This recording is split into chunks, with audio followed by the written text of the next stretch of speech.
Hi guys, welcome to my YouTube channel. My name is Wendy Mothata. Thank you guys so much for subscribing to my channel. Thank you for watching my videos. As promised, today I have a veteran actor and also gospel artist. You guys might know him or remember him from Bopeloke Sempeho as Uncle, and of course my generation will also remember him from generations as Kenneth Mashaba. Most recently from the Republic as Moses, where he walked away with a SAFTA award. And of course, I am talking about the one and only Seputla Sebogodi. Welcome to my YouTube channel. Yebo. How was my introduction? I know, I nearly cried. Oh my God, he's introducing me. Yeah. Also, congratulations on your SAFTA. Thank you very much. Thank you very much. It was very unfortunate because of COVID-19. We couldn't even watch the ceremony. Kovovo, I mean, I bought a suit and I was looking forward to be walking on the red carpet. But unfortunately, I won't say unfortunately, unfortunately, dololo. Yeah. But I understand you guys had a virtual ceremony.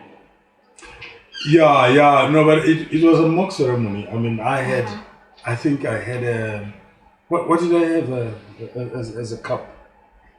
I think I had a tea or something funny. Yeah, but and they actually call. I was called by not Manaka, Ranaka. Okay, Ranaka, yeah. Yeah, from Metro FM. And funny enough, she's my friend, so I thought, hey, now can't you know it was for the awards, and I was really, it was not bad. It was not bad. But how do you feel to accept that award? No, I think for the hard work, I was happy that at least hard work was noticed, because you see, Moses was a small part. No, it was not. No, it was a small part. Really? Yeah, it was not a lead. So it meant it was small. And for the first year, I was nominated with Formula Dandala. Yes. It meant, I mean, he could have walked away with it. He had a bigger part. Yes. There was also other actors who could have, been nominated, but for the judges to give me the nod and say, you won. Wow, I was really chuffed. And also, I mean, it was very emotional for me because my first SAFTA award I won as Kenneth Mashaba. Then Tsotis came into the house, stole my stuff, took the award. But it has your name on it. Yeah, it has my name on it. But 2 days later it came, but it was broken. Oh no. So it's broken, even though I don't know how to fix it. I don't think you can even fix it. Yes, you see. Yeah, unless I go to the SAFTA and say, no man, this unless, and they will tell me how much it's worth. Yeah. So it was very emotional, and my mom told me that, don't worry my son, you get another one. So and you got it. I got it. Yeah. So in simple terms, who is Seputla? Seputla Sebogodi is a simple guy from Atteridgeville. Grew up in Atteridgeville, went to school in Atteridgeville. And 1976, I ran away from the cops because they were looking for me. Okay. Because of the riots. Okay. So now your character on the Republic says a lot. I mean, those who have watched it, you guys will know. Yeah, no. So after 76, I went to Polokwane, and then I completed my matric there. And then I came to UNISA because then there were no schools for black actors. Yes. So we did a course, me and my friend called Tambaganyati. We did a course called speech training, which is a course to teach drama. So from teaching drama, we taught ourselves how to act.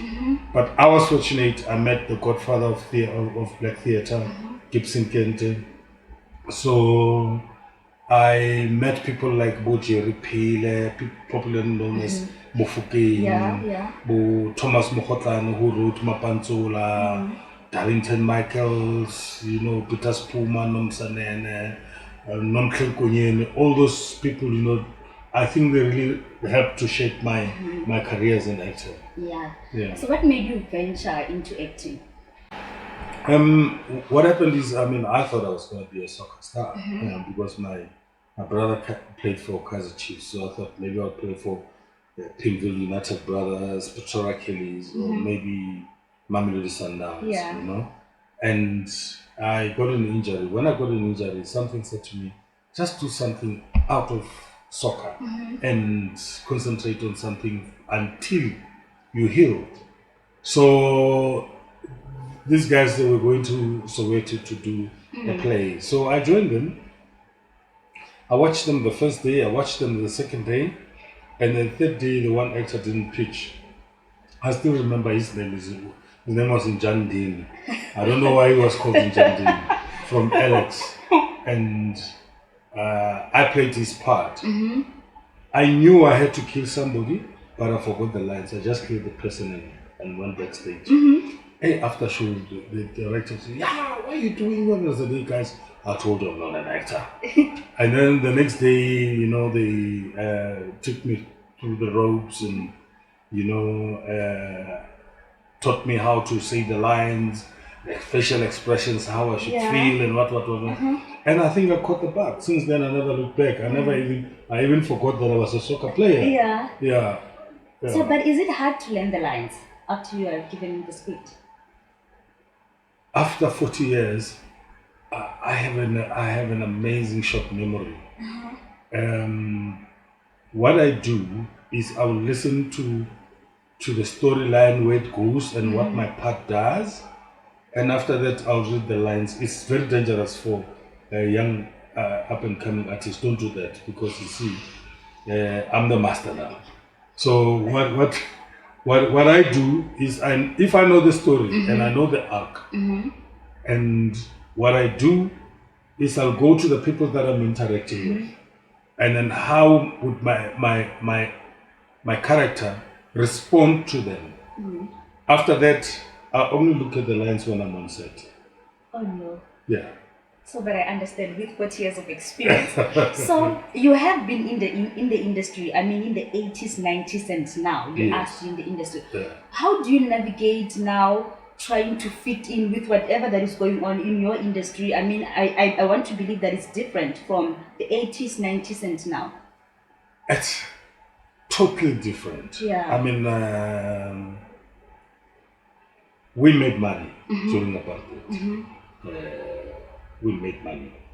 But now it's very funny that there are people who want to work with me and they want to give me the money that I got in 1992, and this is 2020. 20 years. You know, so I don't know what's happening, but I think maybe it's got to do with the budgets. You know? I mean, like now when people get budgets, the first thing they think about is how much I'm going to take home instead of plowing back. Because if it was me and I got like 2 million, I'll make a film that will make the world talk about it and maybe not make money from it now, and then so that somebody can commission me to do another movie. But it's working vice versa. Yeah. So what are some of the challenges that are there in the industry as an actor? Number one, I would say, you see, and this, I don't know how it can be solved. It's not safe being an actor in South Africa because, you see, I'll just give you a good example. There was COVID-19. We paying tax as actors. But why are we paying tax? Because normal workers got UIF. Fortunately, people who support Julius Malema, they got a bit of money, supported them. But with us who don't belong to UIF, we got nothing. Yeah. So 25 years later, in a freedom, but you are not yet free. Yeah. Because as performers, we are contributing to the economy of South Africa. And the worst thing is we also have to break the walls of apartheid. If it was not for the place people I mean, in New York, there was a Africa festival. Yeah. We used to go there to make noise about apartheid. Apartheid is dead today, but I think we are not enjoying the fruits of it. So, yeah. Yeah, I truly do understand. So, amongst all the roles that you have played, which one is iconic for you? I mean, you have played a lot of roles. On TV or on stage? No, on TV. On TV. I must say, Kenneth Mashaba will always be this role that, I mean now, people always, but Kenneth Mashaba. Yeah. Hey, we want to Kenneth Mashaba, like, they'll never, I mean, there are stories that were on TV, I had some nice roles, but no. Kenneth Mashaba. Yeah. And I don't know why, because he was an abuser. I don't know. yeah. But I Kenneth have saying Mashaba, that if like now that role that you played as Kenneth Mashaba, if people don't like the role that you're playing, it means you're nailing it. I mean, if they get annoyed, it means that no, you are perfect on it. And you know what's funny? When I was 18 years old, my father saw my friend. In the olden days, ho freya moto. You used to hold a hand and twist the hand and say, I love you. Yeah. If he doesn't say, I love you, you don't leave that person. My father saw a friend of mine doing that. Hey, I was moved. Who? My father moved me. So your friend, not even you? Not me. I mean, I was not with my friend. And then after that, I said, no. I saw your friend abusing a woman. Which was when you are an abuse. I said, from today, I don't have friends. So I'm telling you, yeah. So if he saw me doing Kenneth Mashaba, I'm sure he was turning in his grave. Yeah, he was like, no, it can't be my son. Yeah. So I understand that somewhere in 2018, you shared a stage with your son. Yes. How did that feel? It was very emotional. I mean, this is a boy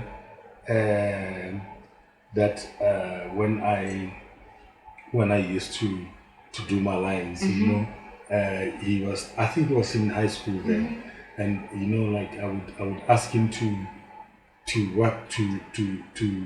watch me doing lines, or he must look at the script and check if you see. Yeah, and then he was not into acting, and I could see, because you do it 4 or 5 times. Yeah. So I mean, he's a young man. He's asking himself, hey, this old man, it's taking time to know his lines. So to see him on stage and he's saying "Papa," and I'm his real dad. Yeah. It was something that's like, wow, this is amazing. I can only thank God. Yeah, I actually did like, because I saw it in the news also. Oh yeah. So now coming to your gospel career. Aha. So what made you decide that, you know what, I am going or venturing into gospel music? I go to ZCC, Zion Christian Church, and from a young age, I think from 7, we go to what we call Mkuku, not Pondok, but Mkuku. Mkuku is a clan of guys who dance the whole night, praising God with their feet. So you must be fit. I'm fit. Yeah. So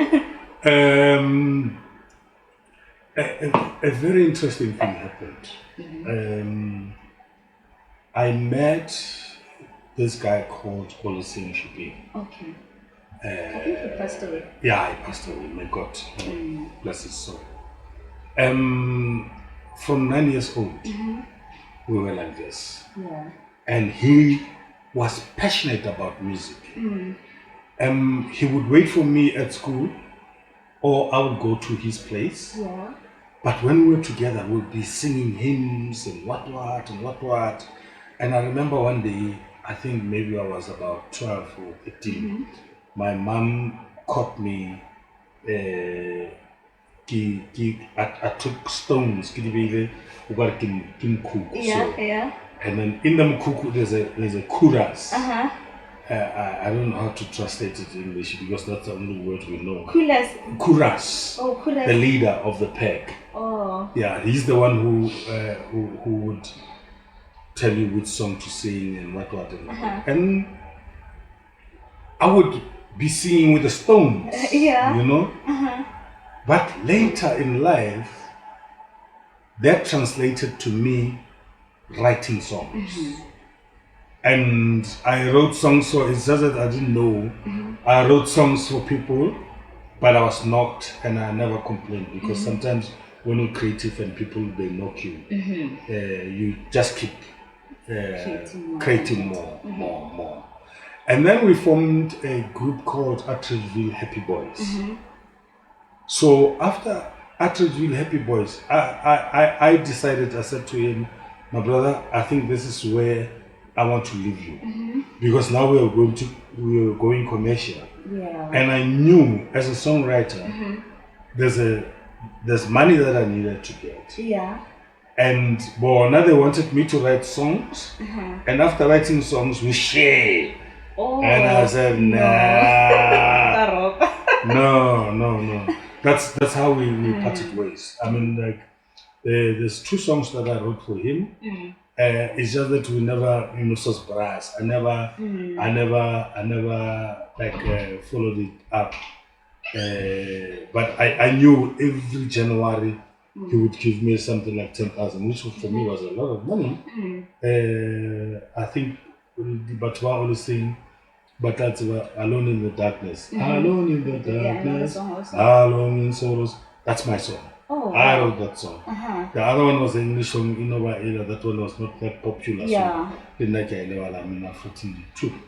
lots of songs. So that's how my gospel career started. Okay. So since I saw one of the song on YouTube, I just forgot the name. Yes, that's the one I saw. Yeah. So are you planning to give us more? Yeah, actually, I'm in the process of releasing. I must decide whether it's going to be an EP or a single. But I know the one that's very close to being released. It's so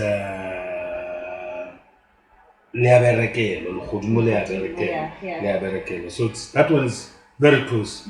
Maybe in 2-3 weeks. Yeah, it sounds amazing. I like the name of the song. Okay, that is great. So do you have any advice for any young person who wants to venture into music or into acting?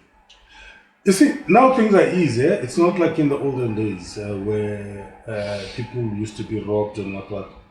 Hey, people get educated. If you want to be in music, know the do's and don'ts, and then get proper guidance.